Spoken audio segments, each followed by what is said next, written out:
পরিচয় দিয়েছিলেন, বাংলাদেশের মানুষকে উন্নয়ন উৎপাদনের রাজনীতি দিয়েছিলেন, স্বর্ণের বড় বাংলাদেশ তিনি নির্মাণ করেছিলেন। আমরা দেখতে পাচ্ছি রাজপাড়া থানা বিএনপি এবং কাশিয়াড়া থানা বিএনপির একটি বিশাল মিছিল আমাদের সদ্যপ্রধান বিএনপি নেতা মনোজ পারভেজ পিন্টু ভাই, রাজপাড়া থানা বিএনপির আহ্বায়ক আলহাজ মিজানুর রহমান মিজান, সদস্য সচিব আমিনুল ইসলাম, কাশিয়াড়া থানা বিএনপির আহ্বায়ক আমাদের কাশিয়াড়া দুঃখিত রাজপাড়া থানা বিএনপির বিভিন্ন যুগ্ম আহ্বায়ক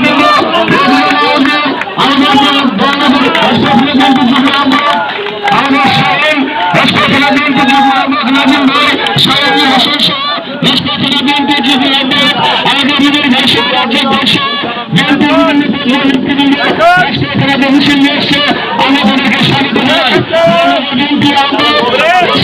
পক্ষ থেকে আমরা সবাইকে স্বাগত জানাই, সকলকে দর্শক আমি রাজপথ থানা বিএনপির আহ্বায়ক মিলন ভাই সদস্য আমিনুল ভাই সকল যুগ্ম আহ্বায়কের দৃষ্টি আকর্ষণ করছে, আপনারা চেয়ারে বসে থাকেন।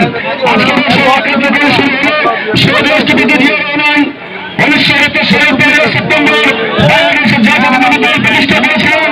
শহীদ রাষ্ট্রপতি জিয়াউর রহমান বাংলাদেশের অর্থনৈতিক মুক্তির জন্য বৃদ্ধি করে বাংলাদেশকে একটি কৃষি নির্ভর দেশ পরিণত করার জন্য তিনি খাল খনন করেছিলেন, বাংলাদেশকে একটি উন্নয়ন উৎপাদনের রাষ্ট্রে পরিণত করেছিলেন।